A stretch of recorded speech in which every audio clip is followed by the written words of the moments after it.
Well, a very good day to you. I'm trusting that you are well. My name is Simon Irungu. This is the big question. Always here to help us tackle these big questions. I'm always joined in by the man himself, Professor Herman Manyora. How are you doing, sir? Good. You good?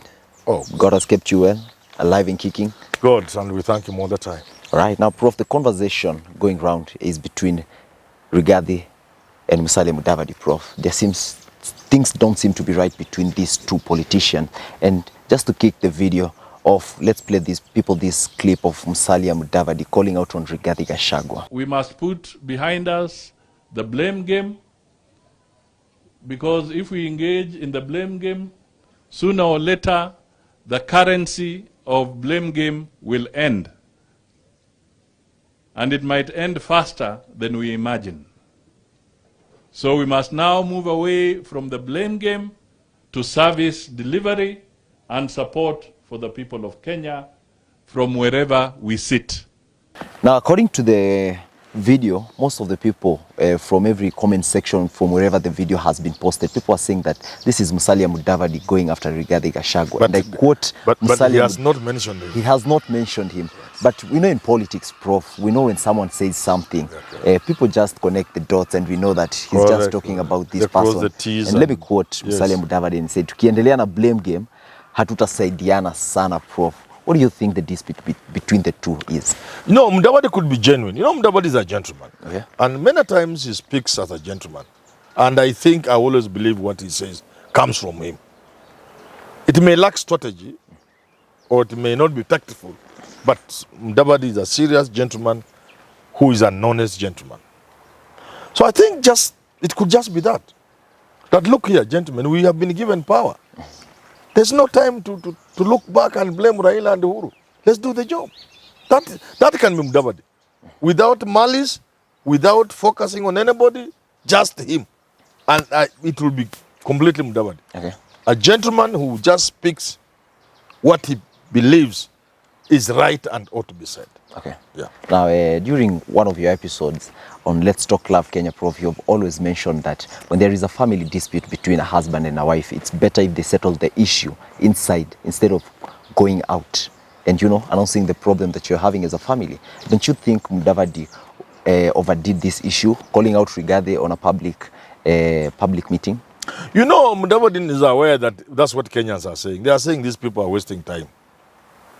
Why are they blaming Uhuru? Why are they talking about wouldn't he have gone directly to Rigathi? Why are they talking of William Zay? So he's aware, and therefore he could be addressing the public directly. That we understand, but well, give us some little time. I know this is normal. It's not a very bad thing, so okay. You don't to placate to tell the public. But he could also be doing that, like I said, just genuine, like anybody would, without necessarily being in his position. Okay. But again, number three, he could be doing that because in politics, not everything is discussed at table. Supposing there's such a bad blood between Mudavadi and Gachagua that even Ruto may not need one to preside over. So Mudavadi could be left with no option but to shoot from the hip. Okay. Yeah. What do you think? So long as it's not the kind of fire that can catch the friend. Friendly fire can kill. But so long as he's sure this friendly fire will not kill, then he can shoot. Okay, the friendly fire is not going it has not killed Gachagua. It's not going to kill Gachagua then. Because Gachagua continues how do you think unabated. Anaendelea na hiyo tu. Do you think Gachagua needs to stop? He needs to. He's coming out badly. And he's a friend, and I think, if I get him, I'll tell him. I'll tell him, you are coming out badly. Okay. You know, the problem with people, they don't tell people the truth.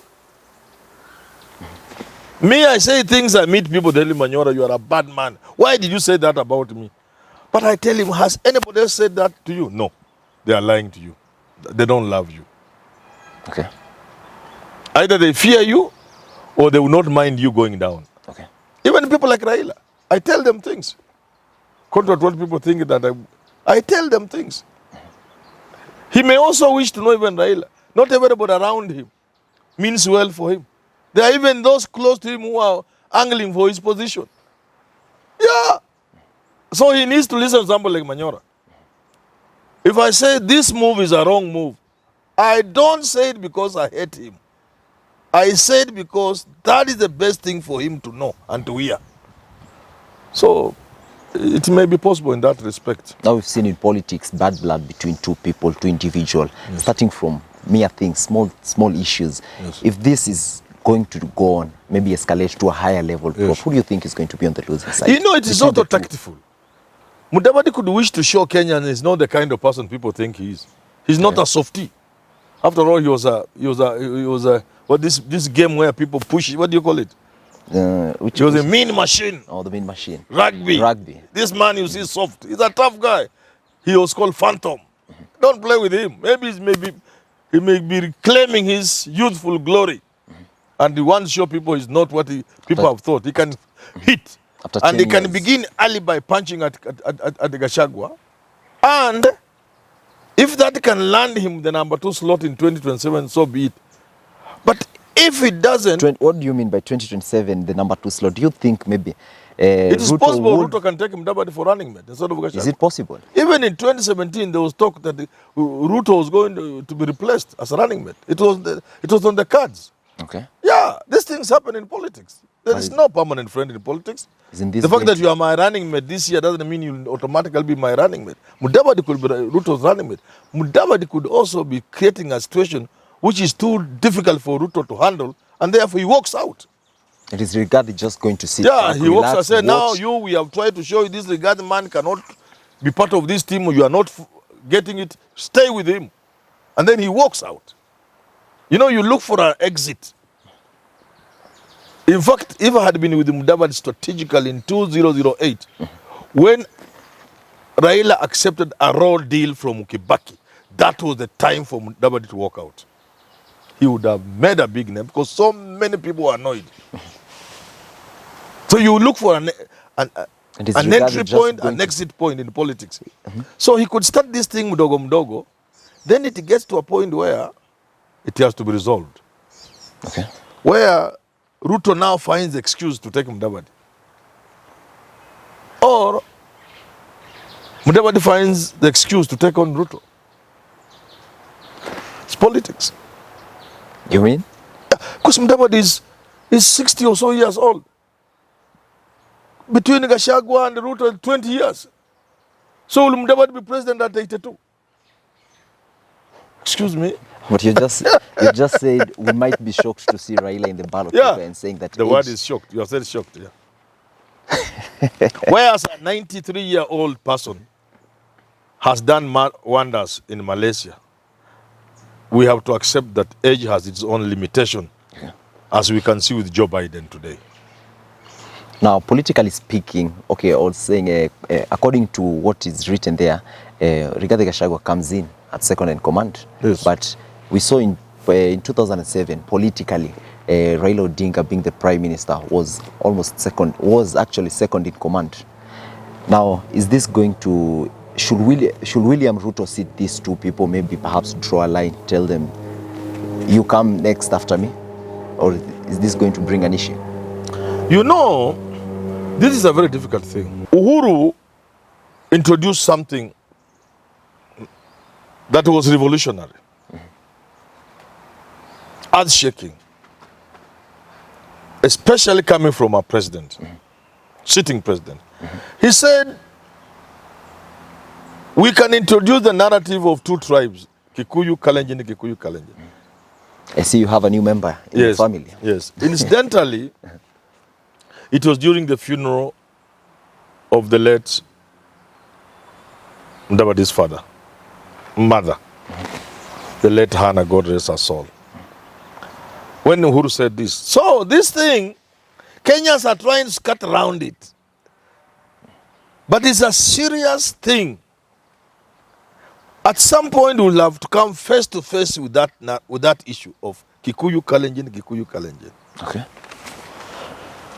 We may want to wish it away. Such things are never successfully wished away. And they can bring a country down. And therefore, a conversation around whether it is healthy and sustainable and in the best interest of this country for a Kikuyu to succeed Ruto is not something you can wish away. That conversation can take dimensions that nobody can imagine today. And therefore, Ruto may, in his wisdom, take on that question head on. Say, my chances of re-election in 2027 will be greatly hampered by this conversation or this narrative of Kikuyu Kalenjin, Kikuyu Kalenjin. That if I'm going into the second term with Gachagua, who is a Kikuyu as my running mate, in a sense I am saying, to avoid being accused in the manner I accused Uhuru of not supporting me as his running as his deputy, I will be forced to therefore support Gachagua. Yake kumi, yangu kumi. And then that is playing into the hands of that after Ruto, there's going to be another Kikuyu president. So he could take it head on and change that in a very pragmatic way and have somebody else to be his running mate in 2027 other than Gachagua, who is a Kikuyu. Okay, now, is that the reason why Musalia Mudavadi, who's holding an unconstitutional position, the position of the Prime Minister, trying to overshadow the current deputy president? It's possible to try and edge out Gachagua. So you start early until it reaches an irresistible stage or level where the whole country is convinced that basically one is no longer tenable for a Kikuyu to succeed Ruto, and therefore that must be stopped in 2027 by way of running mate. And the two, you can play it in such a way you have so overshadowed Gachagua that is obvious to all and sundry that the Ruto Mudavadi ticket is a selling ticket. Okay. It's possible. We have tried to talk about the future of this government, and we have mentioned at some point some of the things that might lead to the break of this current government. Might this be one battle between two people in this political? It's possible. It's possible because if you push Gachagua so much and his community withdraws support for Ruto, and they are the pillar of the Ruto government. Everything revolves around tribe? Yeah, of course. Okay. I've said it many times. And the Gachagua people form the pillar of the government. So if you push Gachagua so much, and these people feel it, they can work with the opposition and remove Ruto from power. Okay. Remember, if for some reason Ruto was impeached, is Gachagua to take over? Okay. And so as you play politics, you must know power is sweet. Power is very attractive. If you push Gachagua kidogo and he gets the reason to work with the opposition to impeach Ruto, and he takes over, he will be a happy man. I mean, who doesn't want to be president? When you are president, you must always know you are deputy. You will always be very happy to become the president. Simple. It's a no-brainer. The Americans will tell you. Yeah. Remember, this is a government that we are hoping it's going to change the lives of so many Kenyans. Then how do we resolve this issue between the two before I don't think there's any issue between the Gachagua and the Mudavadi so It's far. just people. These are just this normal talk.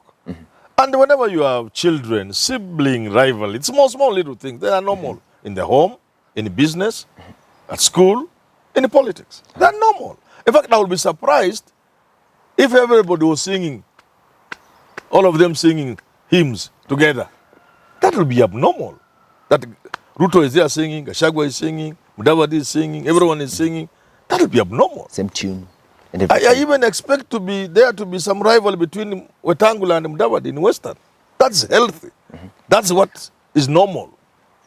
That everybody within Kenya Kwanza will be singing the same tune all the way to 2027 and thereafter to 2032 will be a little abnormal and even boring. Yeah. So it's just a healthy Is it healthy? thing in politics? No, it's normal. But No so issue far there between is the two? nothing between the two that can cause any worry. There have been speculations about the office, about what. But Rigathi feels nothing threatened really that to... Mudavadi has been given more power. Yeah, there's nothing really to cause the kind of tension there was between, say, Matiang'i and Ruto. We haven't seen that kind of thing. So this is really nothing. Yeah. And these are two friends. Very good friends. That's a good point to wrap running up in the Kenya Kwanza government well. We wish them the best. And we know they may succeed. Well, Musalia Mudavadi and Rigathi Gachagua, is there anything between these two friends, these two allies? Well, keep the conversation going through the comment section. Remember, we really value your feedback. Well, till you have the next episode of The Big Question, enjoy the rest of your day.